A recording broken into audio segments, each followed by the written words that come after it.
this face-to-face enough. Oh, I'm sorry. The film begins with four men dressed like soldiers. They rush into a bank and question the manager, trying to force him to give up the vault code. The manager pretends not to know anything, cursing loudly and insisting he has no idea. Two of the men stay upstairs to guard the hostages, while the other two go downstairs to check the vault. They realize the vault needs more than a code, it also requires a biometric scan. They force the unlucky manager to come with them, even though they still think he won't be much help. After almost being choked, the man finally admitted the truth. He wasn't just holding the key, he was the key.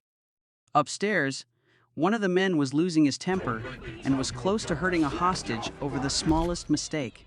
Meanwhile, in the basement, everything fell apart when they tried to scan the manager's biometric data, but the system refused to accept it.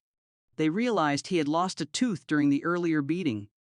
Without thinking twice, they pushed the broken tooth back into his mouth and scanned his biometrics again. This time, the system accepted it. The vault door opened, giving them only 2 minutes. Inside, they rushed toward a special case full of diamonds. As they were collecting the valuables, everything was going fine until the unstable man upstairs suddenly lost control and wanted to kill someone. His partners tried to calm him down, but Junkie Joe ignored them and pointed his gun at his own teammates. The two began to fight. During the struggle, one robber's mask was torn off, revealing her real identity, a woman named Alex, a former CIA agent. This shocked the whole group. They wanted her to kill all the hostages to erase any witnesses, but Alex refused and chose to follow her own rules. Alex would not back down. When Tweaker McGregor Happy tried to attack her, she shot him on the spot. The other three dragged his body into the car and drove away fast. Inside the car, the mood was tense, especially when one man went crazy over his drug-addicted friend being killed. Still, it was foolish to bring someone high on drugs to a bank robbery. In the end, they stopped under a bridge, split up the diamonds, and agreed to meet again in a month to divide the money evenly. They learned that Kevin, one of the robbers, had a past relationship with Alex and was the one who pulled her into the heist. Since the hostages had seen her face, Alex was now being hunted. She asked Kevin to make fake papers and help her escape the country quickly. Kevin agreed to handle it all and set her up in a hotel for the time being. Alex blew up the truck to destroy all the evidence, then calmly walked away. Later, while staying at a hotel, she was shocked to see her face on the news. Wanted images of her were everywhere. She quickly changed her look, dyed her hair, changed her eye color, and turned herself into someone completely different overnight. Kevin sent her a message asking her to come to his room while she was still wearing a bathrobe.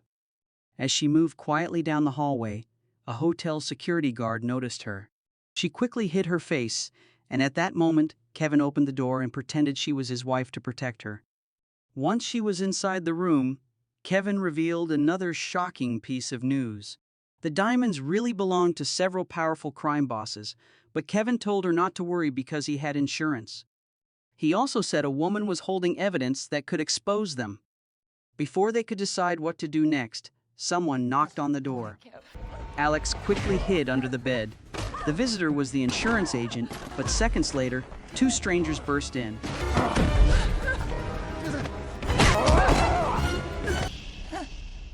Then their boss arrived, Mr. Washington, calm and ruthless. He searched the woman's purse and forced her to give him her phone password. With no way to resist, she gave in. Washington then played a blackmail video involving a U.S. senator. He calmly wiped away all the evidence and shot her as soon as she tried to run.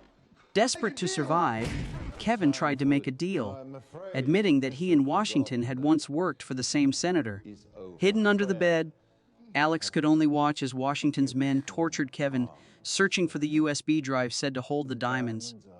Kevin tried to fight back, but was quickly overpowered. He stabbed blindly near the spot where Alex was hiding. As he was dying, Kevin signaled for her to stay quiet. In the middle of the chaos, Alex noticed a USB drive taped under the bed. When she reached for it, another knife stabbed through the mattress, barely missing her. She held back a scream and stayed frozen as Kevin finally died from the torture. Afterward, Washington decided to raid Kevin's house, believing something was still hidden there. At that moment, Alex grabbed a gun and jumped out of hiding, but it had no bullets. She tossed it away, ran down the hallway, and slammed the door shut just as Washington's men rushed in. She blocked the door, loaded her gun, and shot one man in the leg to gain a few seconds to lock it. Alex quickly grabbed her belongings and ran as they forced their way in.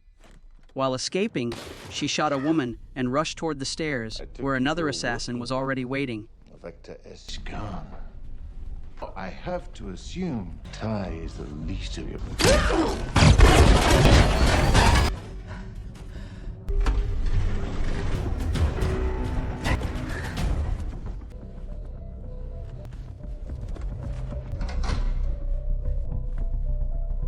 She slid down the laundry chute and landed in the laundry room, then quickly put on a worker's uniform to hide her identity. She reached the parking lot and stole a car, but Washington's men chased her right away.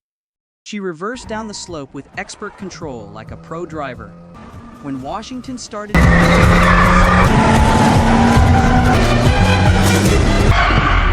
believing she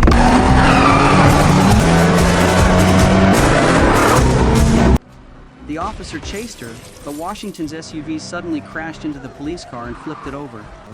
The impact also caused Alex's car to roll. Covered in bruises, she crawled out of the wreck and stumbled toward the safe house of the third robber.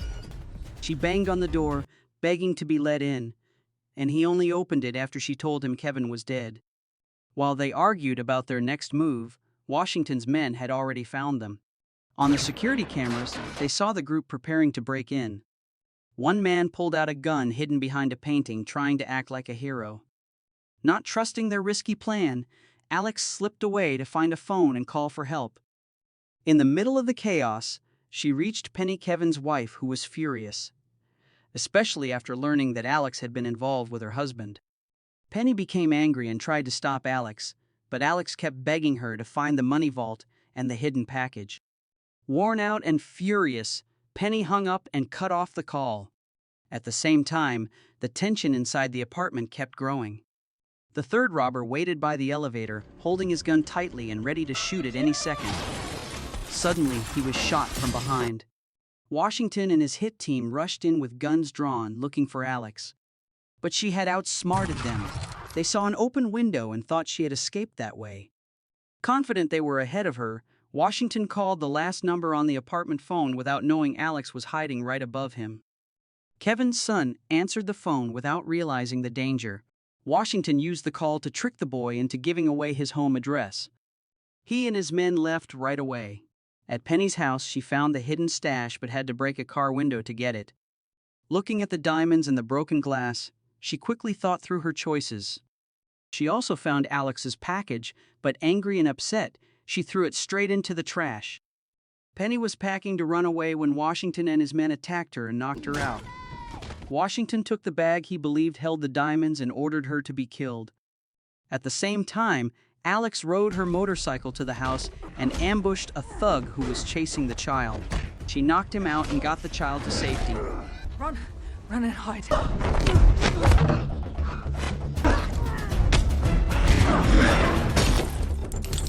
Hey, big man.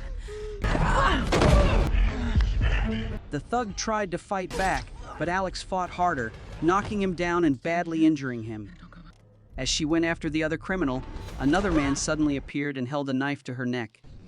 Penny woke up just in time and hit him with a heavy object, while Alex stabbed him from behind. He struggled fiercely, but Penny knocked him out with a toy truck. Working together, they finally stopped him. After everything settled down, Alex tried to use Kevin's laptop to look for the hidden drive. The laptop accidentally sent out a signal that gave away their location. Washington got the alert and called his boss, a senator, admitting they were in trouble because of Alex. The senator quickly sent his trusted aide, Doe, to help. Even though Washington didn't want to work with Doe, he tried to keep control of the situation. Alex called Washington and tricked him into revealing that he was at a hotel. She hurried there and saw Washington and two men loading bodies into a vehicle. She followed them to an abandoned factory. When they went inside, Alex slipped in after them, but an unexpected phone call alerted Jefferson, one of the men who came to investigate. Alex lured him outside, then slipped farther into the building. She found Kevin's dismembered body along with another woman's body. Quietly, she put the woman's head into a bag and hid under a truck. Soon after, Washington and his partner Clinton came back and casually tossed the bodies into a large incinerator. Alex then called Washington again, having already tied up Jefferson to prepare for a trade. Alex uncovered the real plan. The senator had hired Washington's crew to rob the bank, not for the money, but for the USB using the diamonds as bait. Washington had known the target from the start and planned to kill all the robbers afterward. Alex wanted to trade Jefferson for the diamonds, but Washington refused. When they finally found her, it was too late. Alex had rigged a car, and it exploded, killing Jefferson. Washington survived and, enraged, called Alex only to hear her phone ringing inside the building. Washington started hunting Alex himself and tried to lure her out. Alex set a trap and almost pushed him over a railing. You want it? Is this face-to-face enough? Oh, I'm sorry. But before she could finish him, someone else showed up and knocked her out. When Alex woke up, she was tied to a chair, and Washington threatened to hurt her if she didn't give up her plan. The man soon realized things were far worse than he thought. The diamonds he believed he had stolen were only broken glass. He had been completely fooled. Enraged, they increased the torture, locking Alex's legs in a metal vise and twisting it until the pain was unbearable. During this, Washington revealed part of her past. Alex had once been a top CIA infiltration agent but quit after a failed mission in Beirut that killed civilians. Even under extreme pain, she refused to break. In the end, she agreed to join a diamond exchange in return for her freedom. They dressed her in a black outfit to blend in and escorted her to the airport. Penny showed up wearing a wig and a disguise and gave Alex the key to the safe. Still suspicious, Washington demanded that Alex open it right away. Alex cleverly hid the real contents in a hidden compartment. When Clinton opened the safe, another bomb went off and badly damaged his face. Chaos erupted. Clinton fought airport security, knocking down several guards before being shot. At the same time, Washington and Alex engaged in a brutal hand-to-hand fight. In the confusion, Alex secured the drive, while Penny secretly slipped it into Washington's tie without him noticing. Alex knocked Washington out with a hard punch and ran toward the exit. At the same time, the third henchman was dragging an unconscious Penny through the chaos. Alex caught up and shot him in the head, stopping him. Outside, Washington found himself surrounded by dozens of police officers and raised his hands to surrender. Alex stepped out calmly, quickly gave orders to Squad 5, then shouted guns, and rushed forward. The police opened fire on Washington.